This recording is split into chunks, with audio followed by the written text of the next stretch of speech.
Over 2 months ago, I embarked on a journey from Austria, mostly by hitchhiking. I'm heading east and let the road and its people show me the way. This is my 12th chapter of The Road.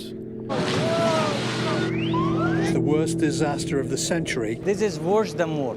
Yesterday, my new friend Tom and I awoke to the news of a terrible earthquake that hit southeast Turkey and Syria. We decided to go there to see where we can help.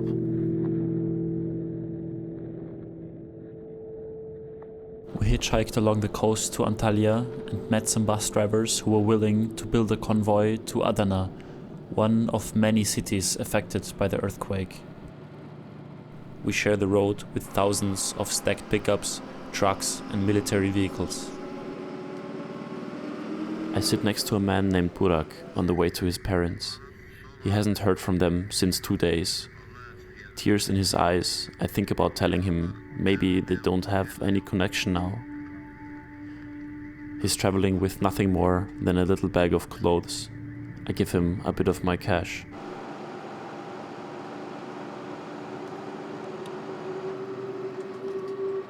We arrive at the Adana airport at 3 a.m. Yesterday, at 3 o'clock in the afternoon, this town completely destroyed. There was not a single soul to help. Europe karda işte geç kalmayın da orada var. 1.5 days after it happened.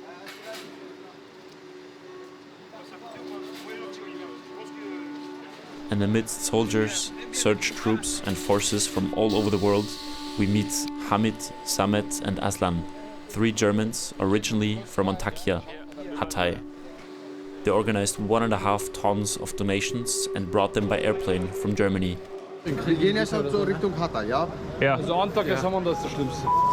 Weil da kommt die Hilfe am letzten an, weil wir haben jetzt nur einen LKW, wo wir erstmal alles reinwerfen und dann schauen wir, wie wir weiterkommen. Aber wir werden schon was finden. Also okay. Wir sprechen ja die Sprache. Automieten ist hier verboten jetzt in der Türkei. Wir dürfen hier keine Autos mieten mehr. Ja, Alles abgeschafft. Okay. Warum? Ja, weil es der Polizei und den Sanitätern, also der Deutschen, der Österreichischen oder sonst was sichergestellt wird. Okay. Weil die sind ja hier gestrandet vor 24 Stunden und die kommen hier nicht weiter.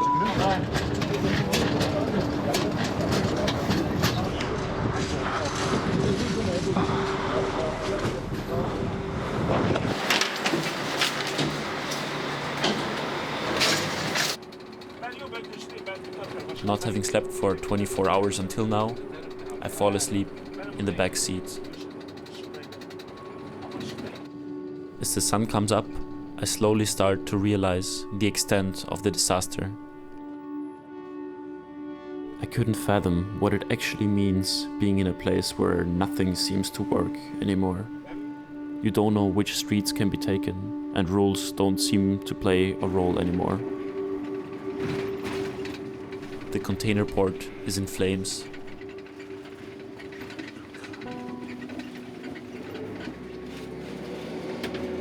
People sleeping in cars, using makeshift fireplaces to keep warm in the harsh winter. I feel a steady drain on my emotions, leaving a heavy lump in my stomach and throat.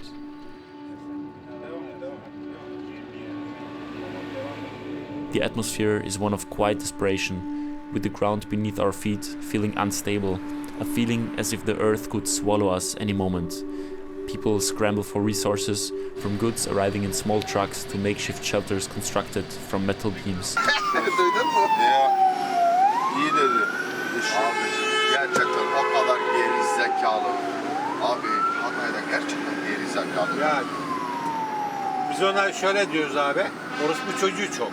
Evet vallahi ya. Baksana burası. Oy. Çok abi. Önüne çıkana vur geçsin amına korkma. Our 3 new friends make a lot of jokes, trying to cope with the situation with humor. Abi şu arkadakine bakar mısın bak? Bak şu arkadakine bak abi, taksiye bak. Be amına kodumun oğlu, bu taraf boş boş. Orospu çocuğu.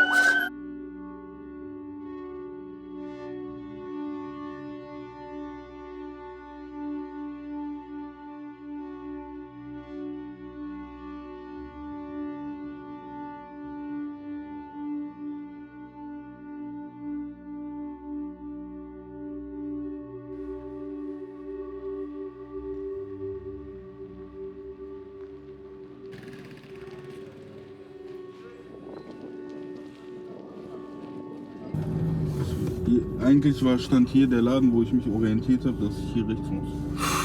Nein, das ist nicht. Ist nicht hier? Das ist das nächste, was du sagst. Ach, da ist das. Ich will jetzt zu meinem Onkel in die Straße. Muss gucken, ob er da steht. Dann bleib mal hier bitte stehen irgendwo. Ich gehe zu Fuschen. Bitte nicht. Ich muss da runter, da sind meine Onkels vor. Ich muss da runter. Sind die da oder was? Weiß ich nicht. Keiner weiß was von. We share some pasta and coffee with people in a square next to Hamit's grandparents' house. Apparently, someone is in the collapsed building beside us, and in the silence of the night, a rescue team listens for signs of life.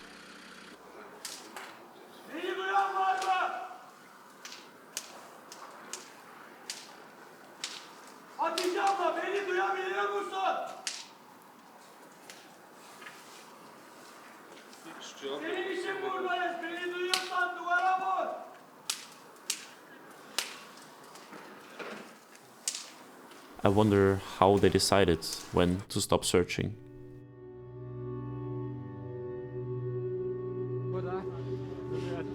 Aslan, Samet and Hamit grew increasingly distressed and shifted their focus on coordinating with their own family. We decided to join other volunteers who had come from Istanbul when they heard that government help wasn't reaching Hatay. You want to work or you want to rest? Maybe rest a little bit.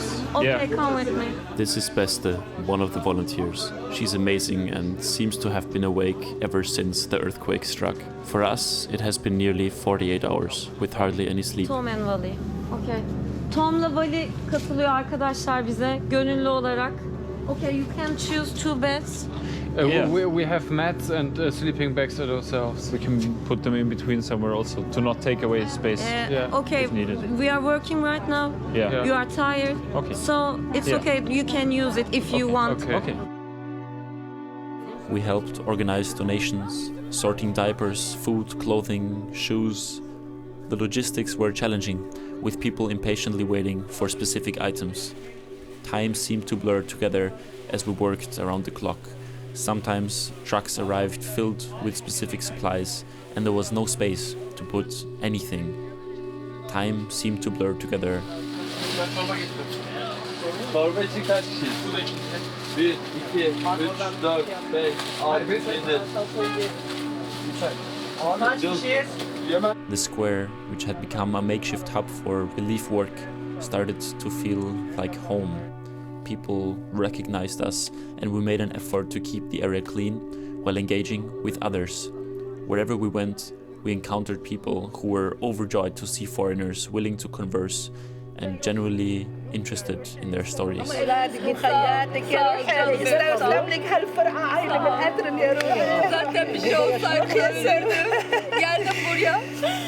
Çok büyük acı, çok büyük. Sana bağırdım, sesimi duyuramadım. İlk gün geldim ben.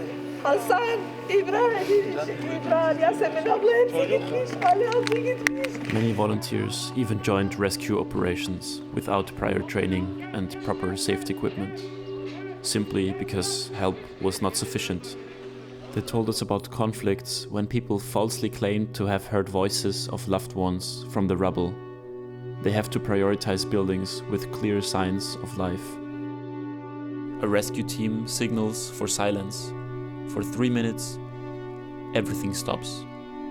What's usually a sea of horns and shouts is now a space for prayer.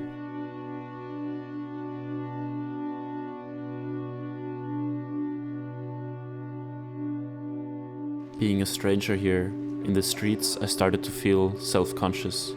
I don't know anymore how sad I should look, if I can talk normally, and whether it's appropriate to laugh if someone says something humorous. Before inside Plants. grows vegetables. Yeah. And flower. Among the people we met was a family who moved into their greenhouse and graciously offered the use of their restroom in exchange for marking our names on the wall. One day, the street suddenly filled with professional rescue and relief teams, as well as police and military personnel from around the world, many of whom seemed uncertain about their roles.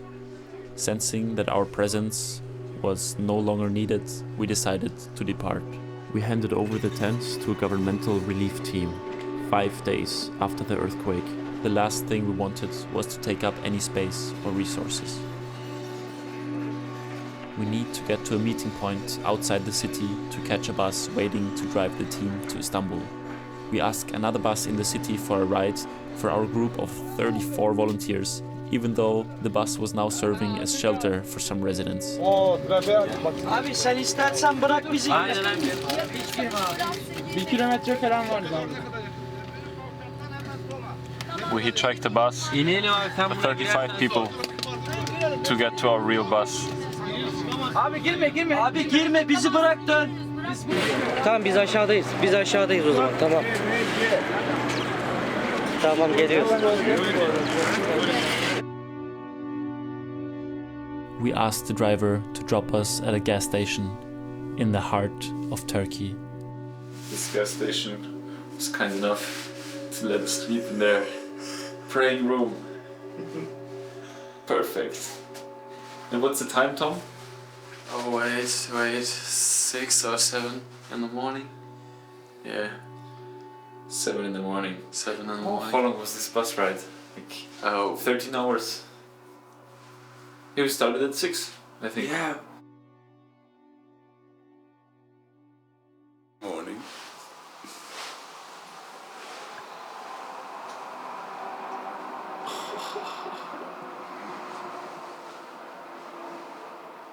We were just wondering if what we are doing here, eating in this praying place, is somehow disrespectful or something. And then he came and brought us a chai.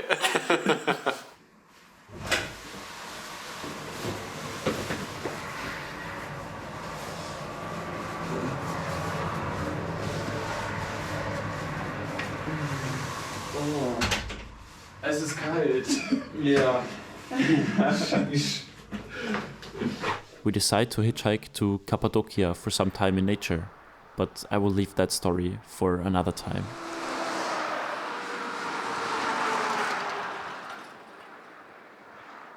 Almanya, Turkey. Yes.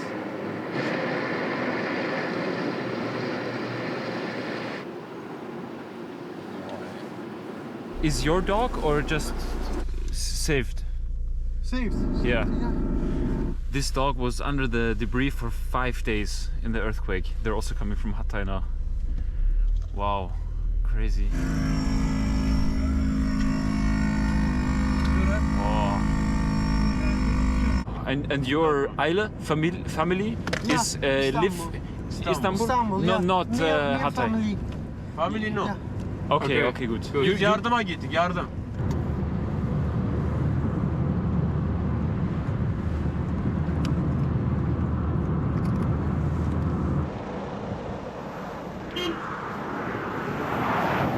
So we expected that all the forces of our countries will be working to rescue the people and placing them in a safe places. Right. And suddenly and immediately. Yeah. Unfortunately, the picture wasn't like this.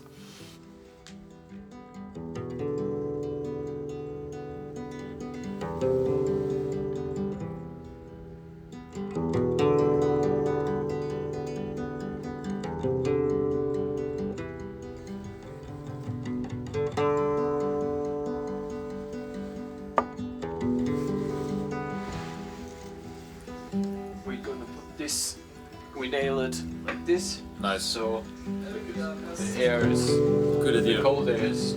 This is Atlas. He generously offered us his personal summer house. First he was hesitant. It would be too cold, he said. Well, he didn't know us yet.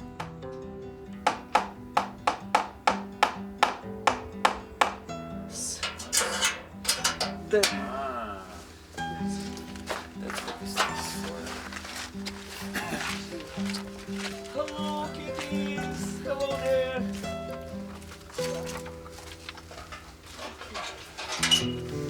But there's supposed to be some knife. Have you seen the knife? I did not know. Really? Wait, no. Look at the shadow. Look at the shadow. So brutal. Oh. Okay. This Tom. Kill it. Ready? One. We can answer her later. Later, okay, later. Später. He's off him. Yeah. This is Turkish level, eh? Haydi. Gern geschehen. Hello. And one chicken.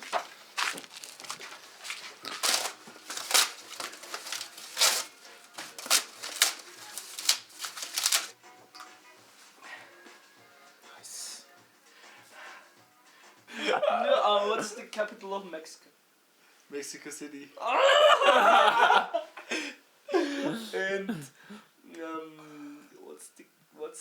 what's the name of that mountain you're gonna go to ski? I can only write it down. R-C-I-H. Yes. Is correct? Yeah. Oh, nice. Yeah, cheers. But it's not a yacht, but it's a Y. But okay. That's why, yeah. Ah, shit. So should I look to or to you? To me, it's good. Yeah, it's cool. Yeah. One enough. Yeah. Prost. Prost. Yeah. P. Yeah, you had it. Prost. Prost. Prost. How did we meet Atlas? Well, remember Beste, the volunteer we met in Hatay? Friends of her told us to come to Sandık Cafe in Avanos. Alongside Atlas and many more interesting people, there was also an ex-teacher who had been expelled from her job and labeled a terrorist for her government-critical stance. Another impressive woman we encountered was Bingöl Elmas, a film director. Sevgili Pippa, kaybolduğunu öğrendiğimizde başına gelenleri aslında hepimiz tahmin ediyorduk. Çünkü buralarda kadın olmanın ne anlama geldiğinin farkındaydık. She created a film called My Letter to Pippa as a tribute to Pippa Bacca, who set off from Milano in a wedding dress, attempting to hitchhike to Jerusalem to promote world peace and marriage between peoples and nations. Her journey ended tragically with her death in Turkey. Bingöl's film continues Pippa's story, hitchhiking in a black wedding dress. She discusses Pippa's case, raising important questions about women's safety and trust, peace, fear, and the complexities of being a woman in Turkey and in a male-dominated world.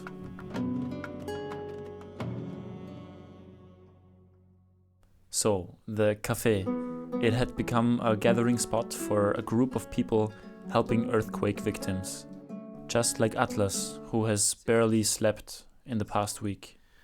Personally, without any association, without any party, without any political things, everybody, I mean most of the people, started to meet with each other. People just gave us too much all the time. Yeah. And we gave those things to the people.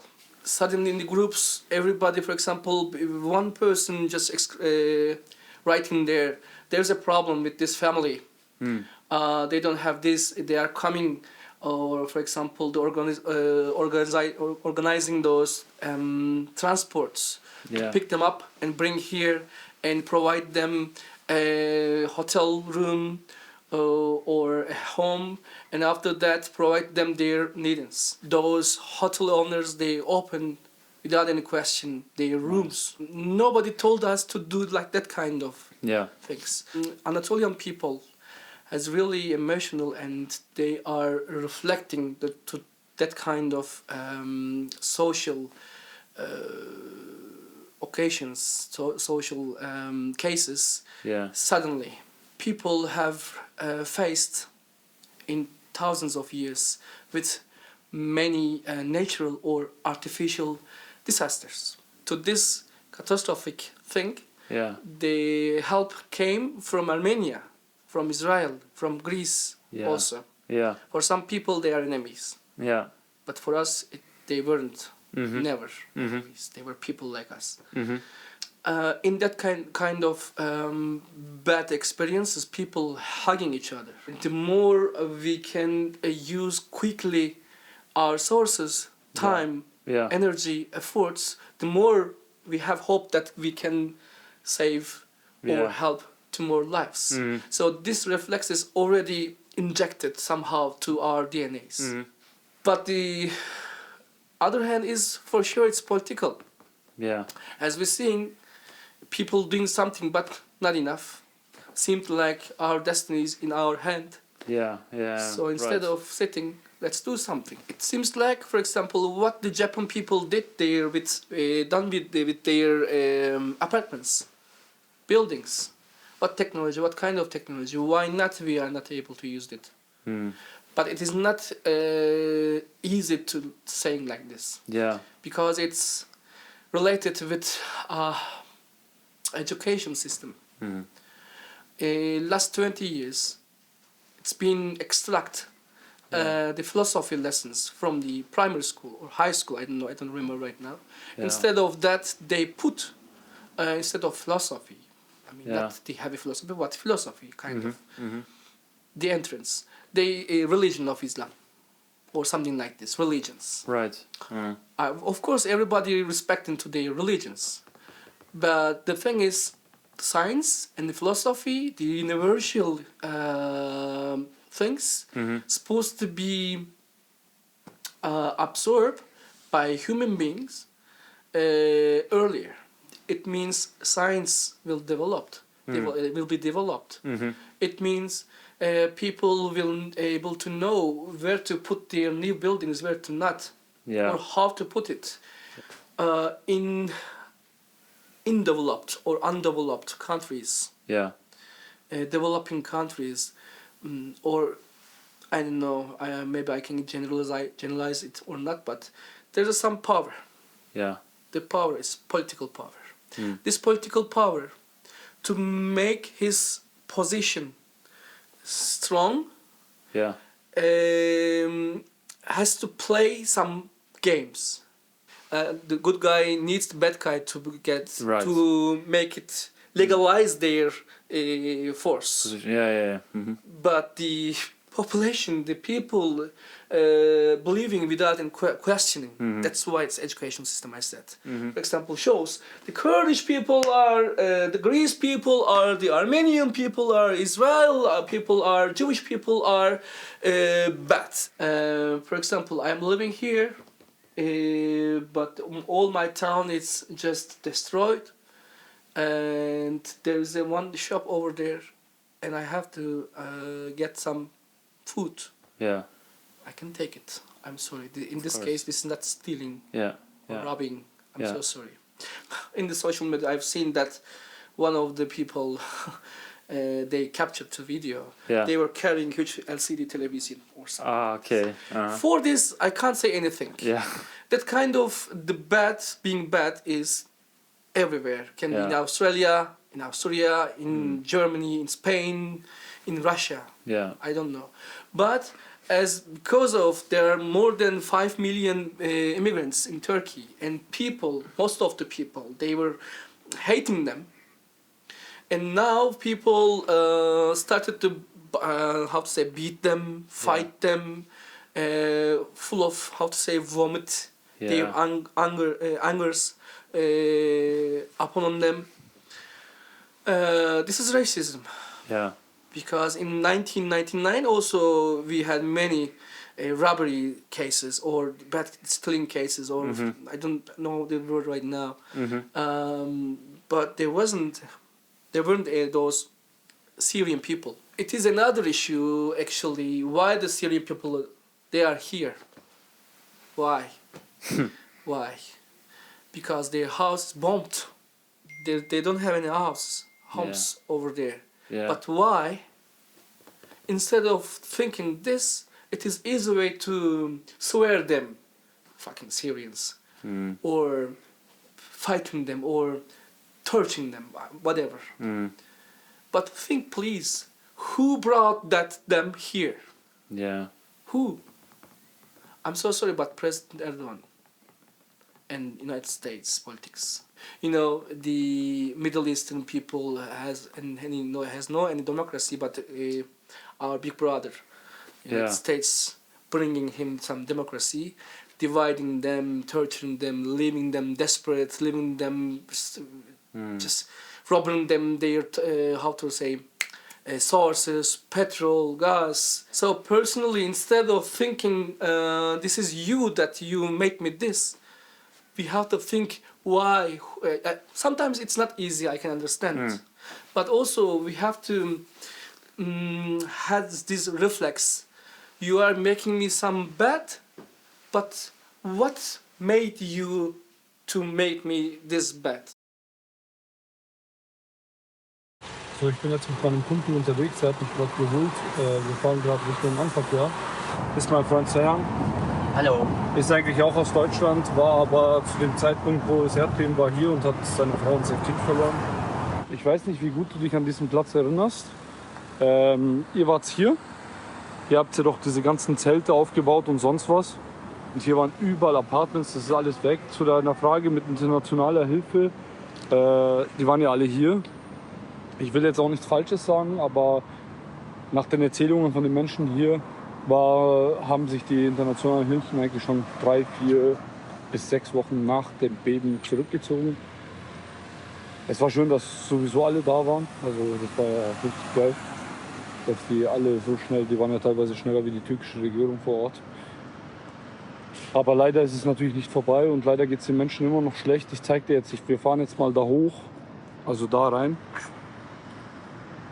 Da ist auch mein Vater, also meine Eltern sind da groß geworden. Ich werde dir das zeigen, da war alles so dicht beieinander. Ja, also ich kann mich selber schwer orientieren, ehrlich gesagt, obwohl ich hier schon als Kind war und immer unterwegs war und jede einzelne Ecke hier kannte. Aber nur damit du mal ein kleines Gefühl bekommst, wenn du dich erinnerst, waren wir zusammen wir haben doch Nudeln gekocht zusammen. Es war vor dem Haus meiner Eltern, also von meinen Großeltern. Da irgendwo, also weiter hinten da. Und es geht kilometerlang in die ganze Stadt hinein. Es ist einfach alles weg. Die Menschen sind auch raus aus der Stadt. Also Fazit, die Menschen leben außerhalb der Stadt in so Containerzentren oder wie man das nennt auf Deutsch. Und werden teilweise von der Regierung unterstützt mit Hilfslieferungen, die aber einfach nicht reichen. Jeder versucht hier zu überleben, viele haben die Stadt zu verlassen und hoffen einfach, dass die Regierung irgendwann was macht. Also meines Wissens nach prallen hier echt viele Kulturen aufeinander, viele Religionen. Also Ja. Juden, Christen, Moslems leben hier zusammen. Ja. Die Unterreligionen natürlich auch. Ja. Eine der ältesten Bergkirchen steht hier, St. Pierre. Ja, hier ist einfach, die Küche hier ist sehr bekannt in der ganzen Türkei. Ich habe gehört, die beste Küche in der Türkei, wurde mir oft gesagt. Ja, das ist so ein Smash aus Türkisch, Arabisch und so, ne? Mega geil. Ja. Also die feiern die Küche hier hardcore. Ansonsten sind wir komplett vom Strand umgeben. Eigentlich ein mega geiler Ort, aber diese Naturkatastrophe. Eigentlich alle Orte, die hier sind, die von betroffen sind, haben viele, viele schöne Seiten. Ja. Aber leider trifft es auch mal die schönen Ecken. Kann man nichts machen.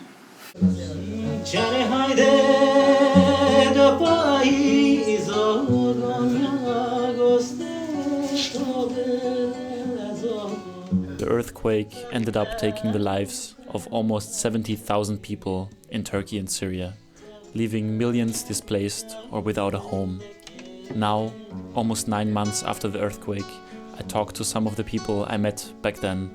Beste, Baran, Hamit, Atlas. Beste told me she's still in touch with the people she met there. Even though the situation has improved a little, there's still a lot of work to be done. Antakya, once a bustling city with over 400,000 residents, now bears more resemblance to a deserted ghost town. Most of the people who have stayed behind are living in containers or tents. Instead of constructing new buildings, they are still occupied with demolishing damaged structures with the rubble-strewn landscape. Hatay, often being said to be the area worst affected by the earthquake and where authorities arrived the latest, is still battling a feeling of neglect. I'm still trying to make sense of everything. The uncertainty about what's coming next for these people and the suffering I've witnessed weigh on my mind. I've come to realize that human suffering has become a part of this journey, just as it is a part of the human experience. But it's frustrating. It feels like so much of it could have been prevented. I've heard people say many times, this isn't a natural disaster. It's a disaster caused by humans. How will this place ever regain part of its former spirit? After all, it's the people who shape a place. Uğur provided the drone footage you see. He teaches kids in Hatay. These are his words, translated roughly. Children represent the sunshine in the day, the hope of life and the belief in better days. Just a smile on a child's face was more than enough to lift the weight of weariness and despair of those times. It gave me motivation and energy. On my journey, I witnessed various scenes, the blank expression on people's faces, the neglect of those who had lost their enthusiasm, the resilience of businesses striving to rebuild, and the tender desperation of those who could shed tears at any moment. Hatay, a city with a rich history, stands as one of humanity's earliest homes. It's a place where diverse cultures and beliefs have peacefully coexisted throughout the ages. While it has faced destruction 7 times in its history, this marks the 8th time. However, the people of Hatay will undoubtedly prevail. They require our support and a nurturing environment that instills confidence as they look towards the future.